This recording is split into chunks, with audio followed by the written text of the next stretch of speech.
After Jesus has given John messages for the seven churches, the scene changes, and another major section of the book of Revelation begins.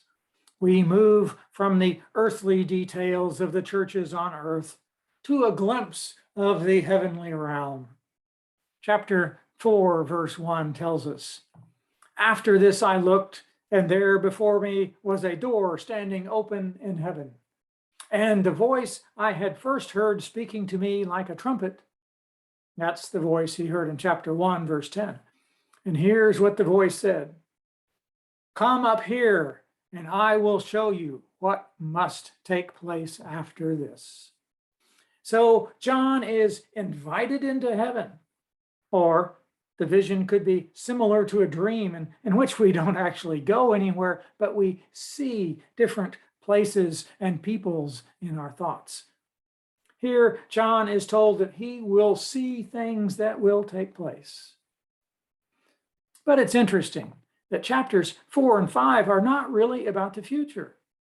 They're about something that's happening in heaven all the time.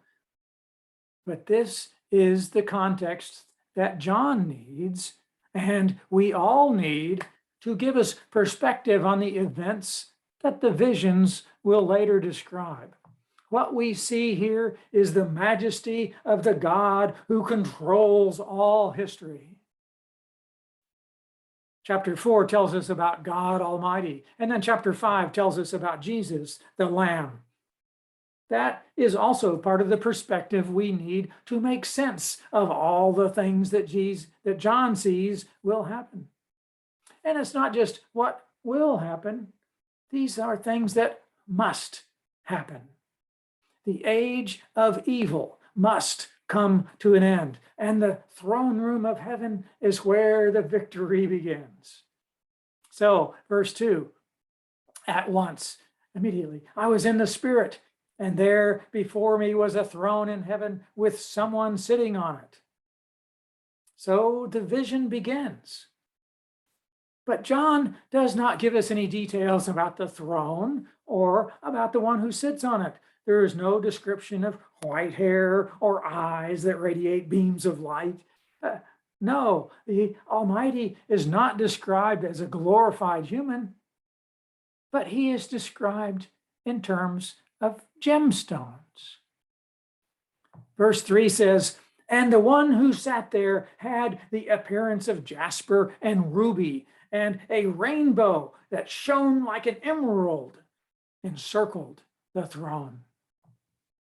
In the Old Testament, these gemstones were associated with the king of Tyre and were on the breastplate of the Levitical high priest. It's hard to see any symbolism with these stones, as if jasper represented one thing and ruby something else. But overall, it suggests something beautiful and precious. The rainbow might be reminiscent of the rainbow that God put in the sky after Noah's flood. It was a reminder that he would not again destroy the earth with a flood. So here, the emerald rainbow might picture salvation or mercy, but it might just be another representation of translucent light and beauty. We enjoy beautiful things, but God's beauty has a deeper significance than a pretty picture. He is beautiful in character, too. His attitudes and actions are much more significant to us than diamonds, sapphires, and other gems. As one song says, he is altogether lovely, altogether worthy. He has beauty that makes our hearts adore him.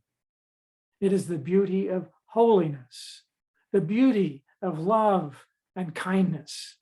He is beauty in all that he does.